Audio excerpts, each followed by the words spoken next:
Hey guys, welcome back to Neighbor Karen's Stories. In this video, my neighbor Karen called the police on me for grilling in my own backyard. She said my barbecue was violating her human rights and that I was a murderer because I cooked meat. But when she started taking pictures of my house and threatened my dog, that is when things got real. Let me tell you how I ended up teaching this militant vegan a lesson she will never forget. Today's title story starts like this. We've all had that one person who loves to be the center of attention, especially if they just started a new lifestyle. When you're in middle school, yeah, acting like you're more important than you are is still something that you're figuring out at that age, but when you are an adult, it is just sad to watch. Luckily, I've only had two people I can name off the top of my head that I actually remember being like this. My friend's girlfriend, who made her abroad studying in France her whole personality, and my neighborhood Karen, who I was so blown away by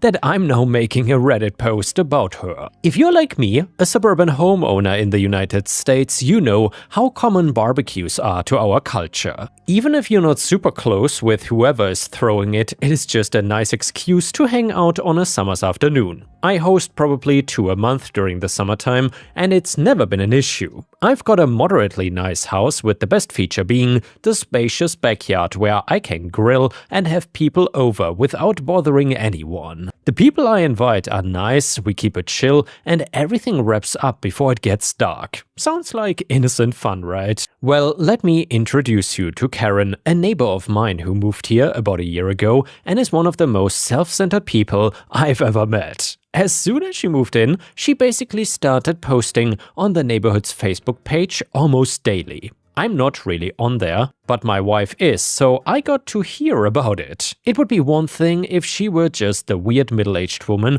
who loves to make things about herself, but this was much worse. She would actively go out of her way to get into our business, especially during the first full summer she was here. I learned very quickly that she was vegan. Now, before I say anything, I have no problem with that on its own. People should be able to eat whatever they want, but no one gets to tell anyone else what is right and wrong to eat and expect it to go their way. Well, let me tell you, Karen was one of those animal rights activists dialed up to 10 on every category. We kept getting these weird looks from her as we greeted people. She lived across the street and would just stand there with her arms folded, shaking her head as we greeted people and showed them to the backyard. It was funny to watch her, really. She had to have been out there for an hour straight. I did not bother going to her, and eventually she just came to me. After the party was over and my wife and I were starting to clean up, Karen came to our door and gave me a pamphlet. At first glance, I thought it was some kind of cult book. It had crazy images of goat heads and demonic-looking people on it, but the text below all that explained that it was a wake-up call for animal killers. Or I guess it could be a promotional pamphlet for HOA communities, but that's just my guess. But anyway, I tried to ask her what was going on here, but all she had to say to me was that I needed to fix my lifestyle before she did anything about it. At night, looking at this crazy pamphlet with a woman I'd never officially met, it was super creepy. It felt like one of those half-sensible nightmares we all get when we are stressed out. I went inside and told my wife, who was just as freaked out as I was, I really wish I kept the pamphlet just for the laughs I probably get now, but at the time it felt like the thing was gonna curse my family if I held onto it. And yes, I skimmed it. All it was 100 different ways to say veganism was the only moral diet and everyone else should be put on trial for murder. I really did not want anything in my house that said that, especially when we had frequent visitors. The next few days, when we were not even having a cookout, we would get these dirty looks from Karen every time we went outside to walk our door. Most of the time, ignoring her did the trick, but there was one time when she yelled at me when I came up my driveway asking if I would eat my dog if she grilled him for me. At that point, I was seriously convinced that she had some kind of mental illness or was on drugs and figured that if she made any other kind of threats like that, I was gonna talk to her about how insane she sounded. I decided to have our next weekend's party the same as always. I did not mention Karen to anyone, but just kind of subtly asked everyone to go straight to the backyard after parking. However, about an hour in, when I just started to pull some of the ribs off the grill, my wife informed me that Karen was on her porch taking pictures of our house from the street. I finished the next batch of food and went to the front to see what was going on here. Karen was in fact in the street, but she put her phone away when she saw me come out to the front while my wife watched from behind. I kindly asked Karen not to take pictures of our house before I apologized for getting off on the wrong foot with her. Then I stupidly asked her if she wanted to come over and give us a chance since there was a salad in the fridge I could make for her and then no one would get upset. I got one of the harshest looks I've ever gotten from someone her age. She's like 90 pounds but still looked like she would figure out a way to kill me, kind of like a banshee or something. She went on to preach about how we were murderers and celebrating the death of millions of innocent animals by having these cookouts. I tried to get a word in, but she was dead set on her sermon getting its full length. After a few minutes of being shamed, I kindly explained that it was just our lifestyle and that we respected her decision to be vegan, but that it didn't mean that she could say these kinds of things to us when we did nothing to her. Some of the things, especially about my dog, could be seen as real threats. I really did not want to test how serious she was being, nor did I want cops involved. Well, apparently though, Karen did. During our next party, we got a knock at our door. It was 2 cops and they looked really serious. As someone who's got a slight fear of police, it was terrifying to have them suddenly questioning us about what was going on in our own backyard. We asked what was going on and apparently Karen had called them saying that we were harassing her and torturing her by exploiting her human rights and supporting murder. So yeah, she was arguing that we were violating her human rights. It was laughably stupid to have to explain everything to 2 people who thought that we were cannibals or something. I tried to remain as calm as possible and even showed them the grill where we were cooking. They agreed that nothing was wrong, but they still went back to Karen to get more information. Of course, that went nowhere. They apologized for the incident and warned Karen not to abuse their services on people who had not done anything wrong. Karen and I just stared at each other after they left. I started yelling at her about how crazy she was and how messed up it is to accuse us of things like that. She just looked at me smugly and said, "It was your own doing." Damn, it was so hard not to want to punch her. It was just such a petty display and she obviously cared more about dead farm animals than her neighbors. There was one more attempt that she made to call the cops. It was not even on a day that we were cooking meat or even going outside. She went out of her way to go to the police and have them called on us. Well, this time it was much more serious. The accusation was that I was a murderer and she could not hide the secret from the law anymore.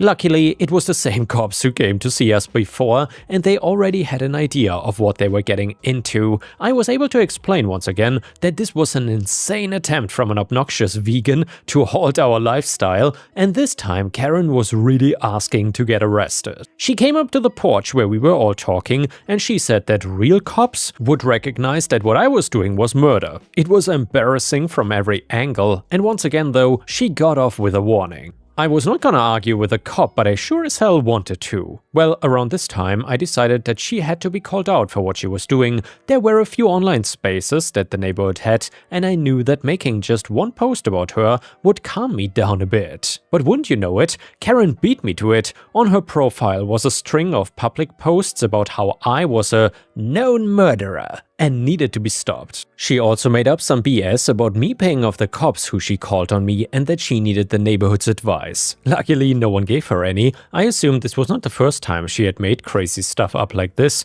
and taking a look at her post from the last few years confirmed that. There were plenty of other people she was using for her propaganda. I posted a list of things Karen had done since she began interacting with us, and that I was not afraid to get the law involved with her if needed to. She had plenty of chances and I was done holding back with her. Before long, I got a few likes from my friends and the people from our parties. She got a few harsh comments from them, harsher than I was, and I decided that she would get the message that there would only be more of this if she tried to bother us anymore. Well, if there's anything to know about Karen though, they won't stop until they actually get in trouble. I had a strange sense it was not over, and I decided that the next time I grilled, it would be just for my family and would be much more casual. Of course, Karen soon figured out what was going on, and the next thing I knew, these horrible blasting screams came from her yard, obviously from a bunch of speakers behind the fence. So I got my family to go inside, and everyone was naturally freaking out and or confused.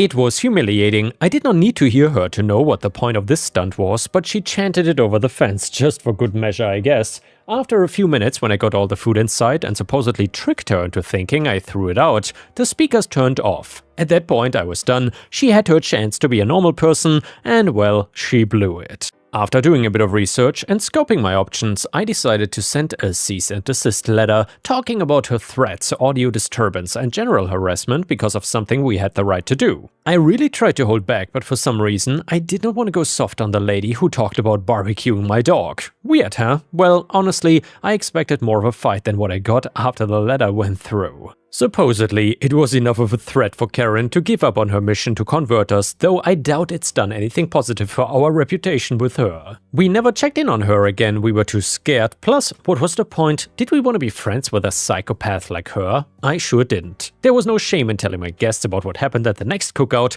Most of them just thought it was funny or wanted to meet her, probably just to debate her. As much as I said I would like to see that, we all decided to just not poke the bear before she accepted my threat and go to court over all this. I can practically sense her glaring through her blinds as I write this. Once again, I really don't care if you're a vegan, just don't make threats, and I wouldn't expect there to be such a negative reputation for the lifestyle, but well, I don't expect that to happen for a while.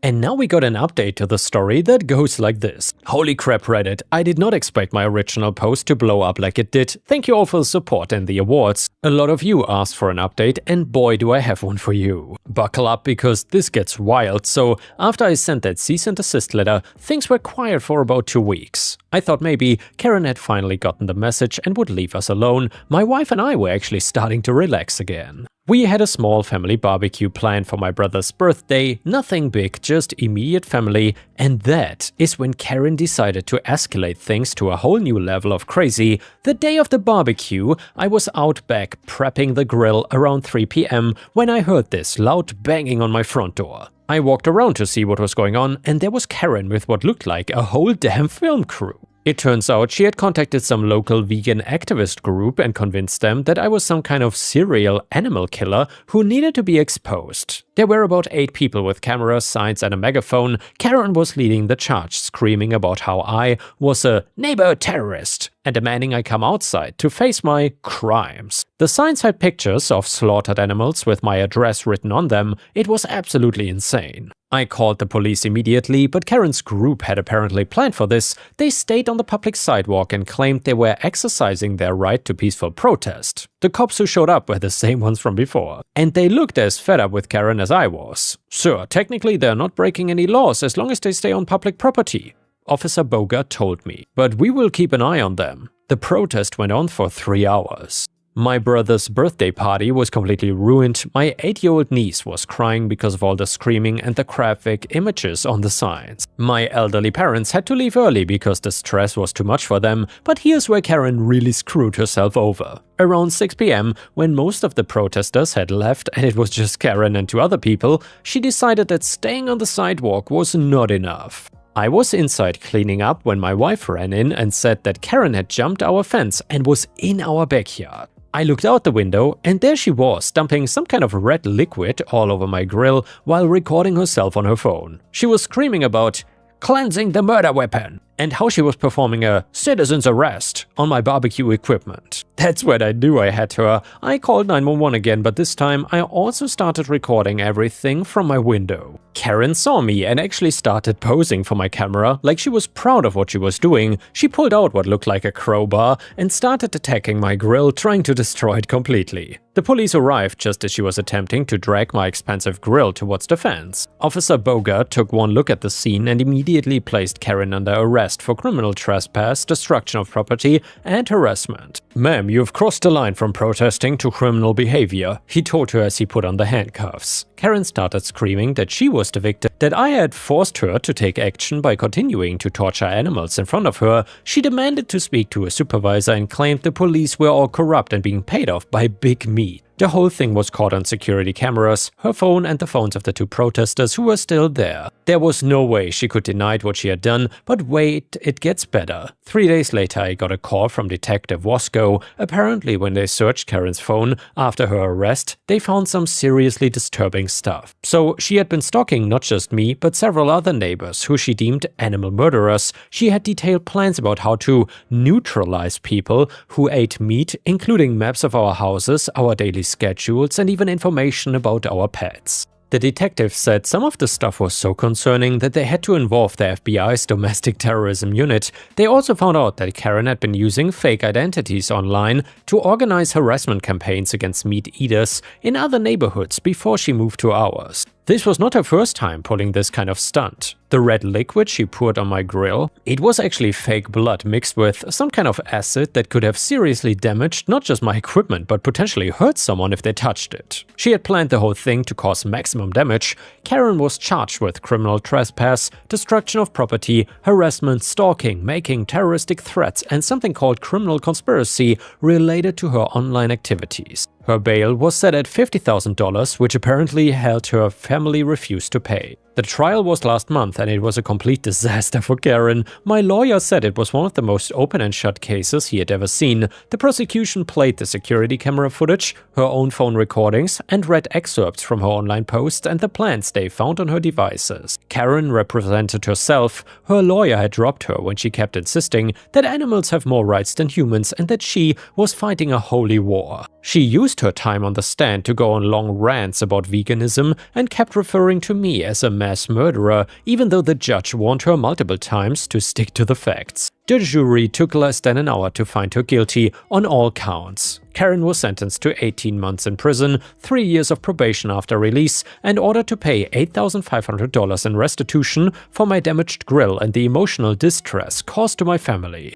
She has also been issued a permanent restraining order that prevents her from coming within 500 feet of my house or contacting me in any way. The judge was particularly harsh in his sentencing. He said Karen's behavior represented an escalating pattern of extremist harassment that posed a genuine threat to public safety and that personal dietary choices don't give anyone the right to terrorize their neighbors. During the sentencing, Karen had a complete meltdown. She started screaming about how the justice system was speciesist and how she was being persecuted for standing up for the voiceless. Security had to physically remove her from the courtroom. The house across the street has been empty since her arrest. I heard through the neighborhood grapevine that she'd been renting it and got evicted when she couldn't make bail. Her landlord found the walls covered with photos of me and my family, along with detailed maps of our property and daily routines. Super creepy stuff. The best part though, the vegan activist group that helped her with the protest completely disavowed her after her arrest. They put out a statement saying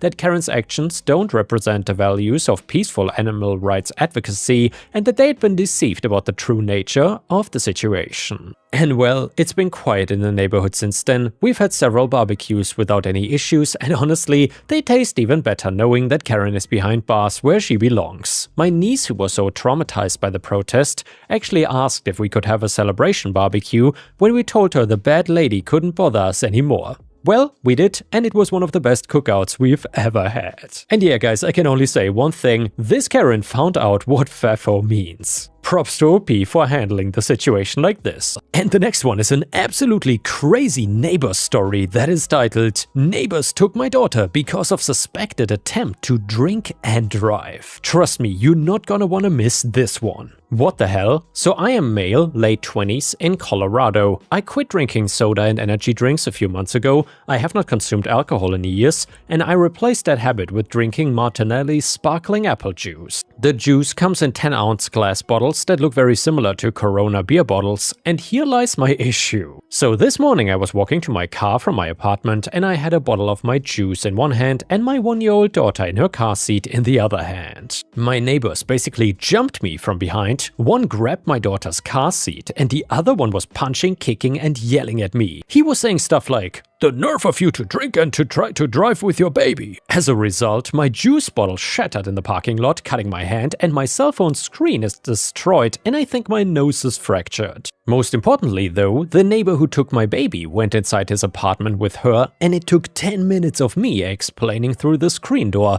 that I was not about to drink and drive, but that I was drinking apple juice. But this all just happened. I'm calling the cops. Any suggestions? By the way, I didn't get any apology, so anything from the neighbors. They said they were doing their duty to protect the community. And yeah guys, if you would have been in this crazy situation, what would you have done? I probably would have instantly called the cops on the neighbors because that was almost like a kidnapping if you ask me. One person in the comments said, assuming they get charged with assault and kidnapping, you're now the victim of a violent crime and should be able to get help from the local victim's advocate in covering your medical bills and the replacement screen for the phone. If that does not pan out, you can pursue this in small claims court. Document every dime you spend throughout this episode, from medical bills to phone repairs to any transportation needs, parking costs at the hospital, medical supplies purchased, bandages, etc. That should all be reimbursable. Cannot wait to hear how this pans out. Best of luck to you. Comment number 2. I think calling the cops and involving them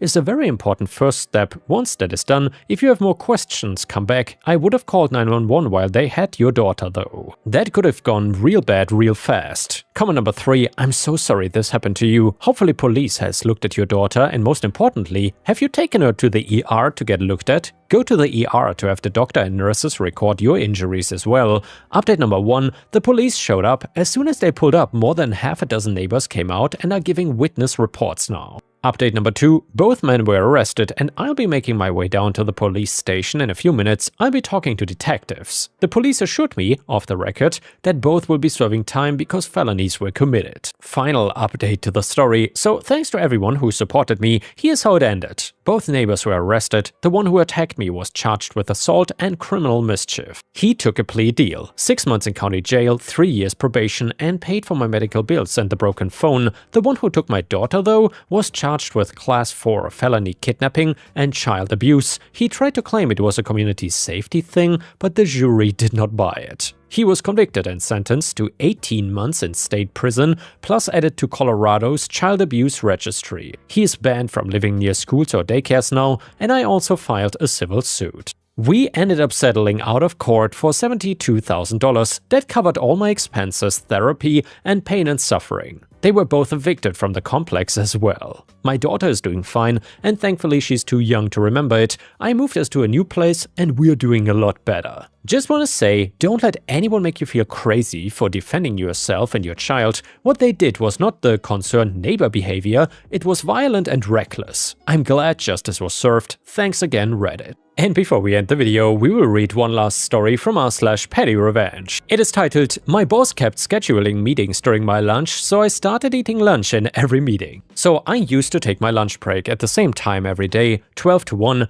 I don't eat breakfast, just coffee and lots of water, so my lunch is essential and I cannot just skip it. My calendar was blocked, but my boss, a newly promoted power-tripping person, started scheduling meetings right in the middle of it. The first couple times I let it slide, figured maybe it was urgent, but then it became a pattern. I pushed back and reminded him that it was during my break, and he said, well, we all have to make sacrifices sometimes. Cool, got it. Next meeting I showed up with a full plate of spaghetti and meatballs, had my camera on and mic unmuted, slurping and chewing, occasionally gave thumbs up while mid-bite. A few days later it repeated, so I brought sticky wings. Last week on Thursday it happened again, and glad I still had my pizza. He finally asked, do you have to eat during the meeting? I smiled and said, we all have to make sacrifices sometimes. It is Friday today, we didn't have any meetings during my lunch hours this week. And yeah guys, please like the video if you want to support me, and I will see you again tomorrow.